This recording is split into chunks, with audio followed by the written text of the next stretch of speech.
আমন্ত্রণ জানাচ্ছি আপডেট সংবাদে। শুরুতেই জানিয়ে দিব গুরুত্বপূর্ণ শিরোনাম, এরপরেই থাকবে বিস্তারিত। ইসরায়েলের জন্য লুকিয়ে অস্ত্র আনা সৌদি যুদ্ধ জাহাজ ইতালিতে আটক।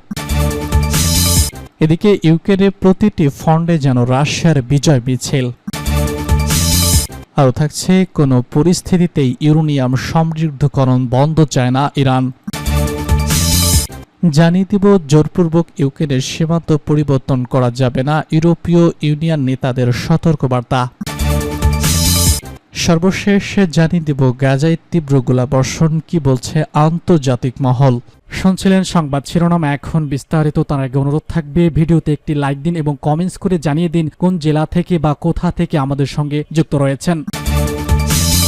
ইসরায়েলের জন্য লুকিয়ে অস্ত্র আনা সৌদি জাহাজ ইতালিতে আটক।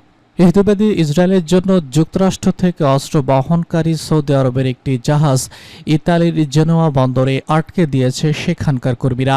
বাহারিয়া ইয়াবু নামে এই জাহাজটি গত শুক্রবার বন্দরে পৌঁছায়। পরিকল্পনা ছিল জেনোয়া থেকে অস্ত্র বোঝাই করে তা আবুধাবিতে নেওয়া হবে। দ্য ক্রেডিটের প্রতিবেদনে বলা হয়, বন্দর কর্মীরা জানতে পারেন জাহাজটিতে ইতিমধ্যেই অস্ত্র এবং গোলাবারুদ রয়েছে, যা ইসরায়েলে পৌঁছানোর কথা। এরপর প্রায় 40 জন কর্মী জাহাজে প্রবেশ করে অস্ত্রের উপস্থিতি নিশ্চিত করেন। জেনোয়ায় আসার আগে জাহাজটি যুক্তরাষ্ট্রের ম্যারিল্যান্ডে গিয়েছিল এবং সেখান থেকে অস্ত্র বোঝাই করা হয়। জেনোয়ার অটোনোমাস ইলেকট্রিক অপোর্ট ওয়ার্ক অ্যান্ড ইউনিট এর সদস্য যোগ্য এবং বলেছেন, আমরা যুদ্ধের জন্য কাজ করি না। তিনি জানান, এই ঘটনাকে অস্ত্র চোরাচালান হিসেবে ধরে নেওয়া বন্দর কর্তৃপক্ষ ভবিষ্যতে এমন ঘটনা ঠেকাতে স্থায়ী পর্যবেক্ষক দল গঠনের প্রতিশ্রুতি দিয়েছে। এর আগে 2019 সালেরও জেনোয়া বন্দরের কর্মীরা একইভাবে অস্ত্র বহনকারী একটি জাহাজ আটকে দিয়েছিলেন। গাজায় 2023 সালের 7 অক্টোবর থেকে ইসরায়েলের গণহত্যা চলমান থাকায় ইউরোপের বিভিন্ন দেশের বন্দর কর্মীরা ইসরায়েলমুখী অস্ত্র সরবরাহ ঠেকাতে সক্রিয় হয়েছেন। সম্প্রতি 4 জন ফ্রান্সের ফোর্স মার্শাই বন্দরের কর্মীরাও ইসরায়েলের জন্য আনা অস্ত্র উৎপাদন জাহাজে তুলতে অস্বীকৃতি জানান, ফলে জাহাজটি বোঝাই না করেই ফেলে যায়। ইউক্রেনের প্রতিটি ফ্রন্টে যেন রাশিয়ার বিজয় মিছিল। রাশিয়াকে হারানোর সামর্থ্য ইউক্রেনের কখনো ছিল। চলমান সংঘাত যে রাশিয়ার বিরুদ্ধে ন্যাটোর ছায়াযুদ্ধ, তা যত সময় গেছে তত স্পষ্ট হয়েছে। এখন ন্যাটোর অভিভাবক হয়ে ওঠা যুক্তরাষ্ট্র ইউক্রেনে থেকে মুছে ফিরিয়ে নিচ্ছে। দেশটির নেতা ভলোদিমির জেলেনস্কি গরতমি আর সংঘাত লম্বা করার ইচ্ছার সঙ্গে আর সমান তালে চলতে রাজি নন মার্কিন প্রেসিডেন্ট ডোনাল্ড ট্রাম্প। যুক্তরাষ্ট্রের দয়া ছাড়া ইউক্রেনের এক পায়ে গড়ার ক্ষমতা আছে। রাশিয়ার প্রতিরক্ষা মন্ত্রণালয় জানিয়েছে, ইউক্রেনে বিশেষ সামরিক অভিযানের মাধ্যমে 10 আগস্ট দোনেৎস্ক অঞ্চলের লোহানস্ক সম্প্রদায়কে মুক্ত করতে রাশিয়ান সেনারা একই দিনে সমস্ত ফ্রন্টলাইন এলাকায় রাশিয়ান বাহিনীর সঙ্গে লড়াইয়ে ইউক্রেনীয় সেনাবাহিনী প্রায় 1335 জন সেনা হারিয়েছে। উত্তরাঞ্চলের সংঘর্ষে ইউক্রেনীয় সেনাবাহিনী প্রায় 170 জন সৈন্য এবং 2টি সাঁজোয়া যান হারিয়েছে। উত্তরের একটি অঞ্চলে 4টি ব্রিগেড, একটি বিমান হামলা রেজিমেন্ট, ইউক্রেনীয় সেনাবাহিনীর 2টি হামলা রেজিমেন্ট এবং একটি আঞ্চলিক প্রতিরক্ষা ব্রিগেডের জনবল এবং সরঞ্জামের ক্ষতি করেছে। একই দিনে মধ্যাঞ্চলে প্রায় 410 জন সৈন্য এবং 5টি সাঁজোয়া যান হারিয়েছে ইউক্রেন। সংঘর্ষে 13টি ব্রিগেড, ইউক্রেনীয় সেনাবাহিনীর 2টি রেজিমেন্টের ক্ষতি করেছে রুশ বাহিনী। তারা এই ফ্রন্ট লাইন 11টি মোটরবান, 5টি ফ্রন্ট আর্টিলারি কামান এবং একটি ইলেকট্রিক যুদ্ধ স্টেশন ধ্বংস করেছে। পশ্চিমাঞ্চলে প্রায় 250 জন সৈন্য এবং মার্কিন সাঁজোয়া যান এবং 4টি সাঁজোয়া যুদ্ধযান হারিয়েছে ইউক্রেন। এছাড়া রুশ বাহিনী ক্রোয়েশিয়ায় তৈরি একটি RFKSA-12 মাল্টিপল রকেট লঞ্চার, একটি নজরদারি স্টেশন, ইসরায়েলের তৈরি 4টি রাডার সিস্টেম এবং ইউক্রেনীয় সেনাবাহিনীর 5টি গোলাবারুদ ডিপো ধ্বংস করেছে। পূর্বাঞ্চলে 255 জনেরও বেশি সৈন্য এবং 5টি সাঁজোয়া যান এবং দিমিপ্র এলাকায় প্রায় 75 জন সৈন্য আর একটি সাঁজোয়া যান হারিয়েছে। ইউক্রেনীয় সেনাবাহিনী প্রায় 170 জন কর্মী, 2টো সাঁজোয়া যান, 18টি মোটরযান এবং 2টি ফিল্ড আর্টিলারি কামান হারিয়েছে। এছাড়া একটি ইলেকট্রিক যুদ্ধ স্টেশন এবং 2টি ডিপো ধ্বংস করেছে রুশ বাহিনী। দক্ষিণাঞ্চলের সংঘাতে রাশিয়ার হাতে 200 যোদ্ধা হারিয়েছে ইউক্রেন। একটি মার্কিন সাঁজোয়া যান সহ আরও 4টি সাঁজোয়া যাওয়া যান ধ্বংস করেছে রুশ সেনারা। তারা আরও 7টি ব্রিগেডের জনবল এবং সরঞ্জামের ক্ষতি করেছে। ইউক্রেনীয়রা একটি মার্কিন M113 সাজোয়া যান, 4টি সাজোয়া যুদ্ধযান, 2টি পিকআপ ট্যাঙ্ক এবং 2টি ফিল্ড আর্টিলারি কামানও হারিয়েছে। এছাড়া রুশ বাহিনী 2টি ইলেকট্রিক যুদ্ধকেন্দ্র, একটি কাউন্টার ব্যাটারি স্টেশন এবং ইউক্রেনীয় সেনাবাহিনীর একটি গোলাবারুদ ডিপো ধ্বংস করেছে। 140টি এলাকায় ইউক্রেনীয় সেনাবাহিনী আর দেশীয় ভাড়াটে সেনাদের উপর রাশিয়ান সৈন্যরা হামলা চালিয়েছে।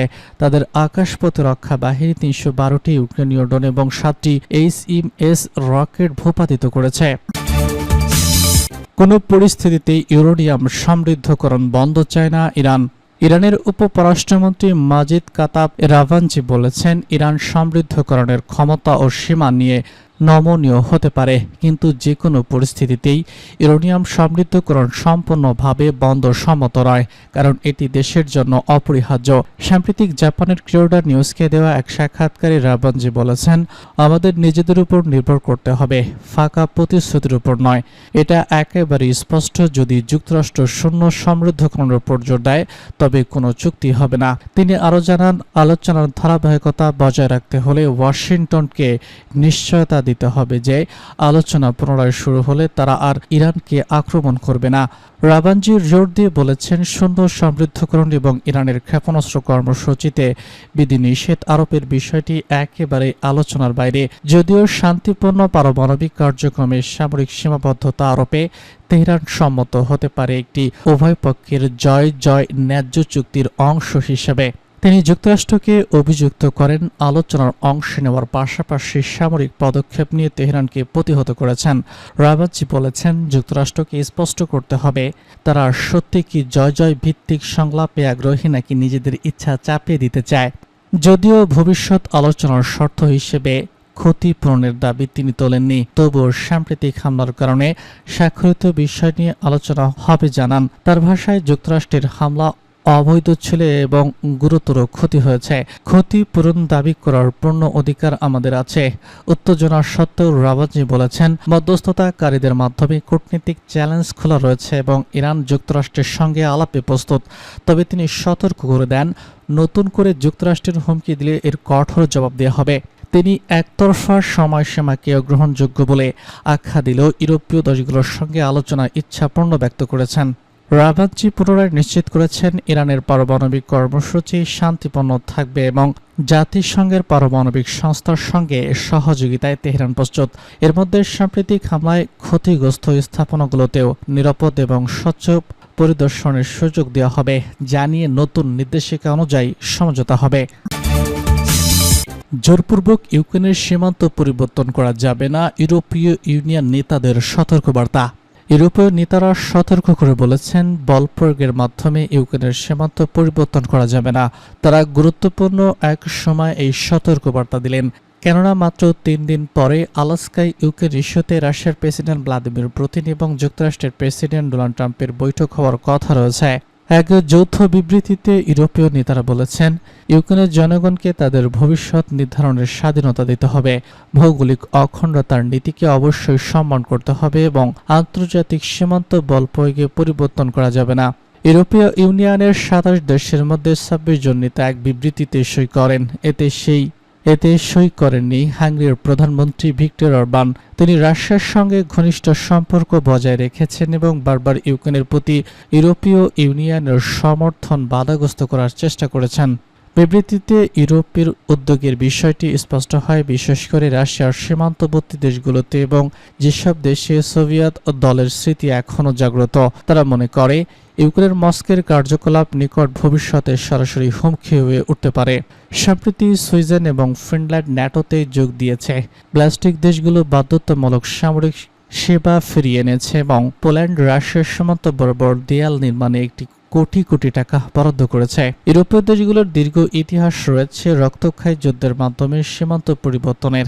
তাই যুক্তরাষ্ট্র যদি ইউক্রেনে তা অনুমোদন দেয়, তা নিয়ে তাদের উদ্বেগ তীব্র। বল প্রয়োগে দখল করা ইউক্রেনীয় ভূখণ্ডে রাশিয়ার সার্বভৌমত্বকে আইনি স্বীকৃতি দেওয়া ইউরোপীয় ইউনিয়নের কাছে অগ্রহণযোগ্য। গাজায় তীব্র গোলাবর্ষণ, কি বলছে আন্তর্জাতিক মহল? গাজা সিটিতে আবারও বিমান হামলা চালিয়েছে ইসরায়েলি বাহিনী। হামাস নিয়ন্ত্রিত সিভিল ডিফেন্স সংস্থা জানিয়েছে গত 3 দিন ধরে শহরে জেইতুস ও সাবরা এলাকায় ব্যাপক বিমান এবং ড্রোন হামলা চালানো হয়েছে, যাতে অসংখ্য বাড়িঘর ধ্বংস হয়ে গেছে। প্রচণ্ড গোলাবর্ষণের কারণে নিহত এবং আহতদের উদ্ধারে ব্যর্থ হচ্ছেন বাসিন্দারা। একই সময়ে যুক্তরাজ্য, ইউরোপীয় ইউনিয়ন, অস্ট্রেলিয়া, কানাডা, জাপান এক যৌথ বিবৃতিতে সতর্ক করে বলেছে, আমাদের চোখের সামনে দুর্ভিক্ষ ছড়িয়ে পড়ছে। তারা গাজায় অবিলম্বে পর্যাপ্ত মানবিক সহায়তা প্রবেশ নিশ্চিতের জন্য স্থায়ী এবং কার্যকর পদক্ষেপ নেওয়ার দাবি জানিয়েছে।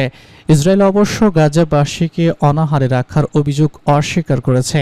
জাতিসংঘের তথ্য অনুযায়ী সাহায্য বিতরণ কেন্দ্র এবং ট্রাকের কাছে ইসরায়েলি সেনাদের গুলিতে ইতিমধ্যেই 1300-র বেশি ফিলিস্তিনি নিহত হয়েছেন। বিশ্ব স্বাস্থ্য সংস্থা সতর্ক করে বলেছে, গাজায় বিপর্যস্ত ব্যবস্থার সংকট তৈরি করেছে।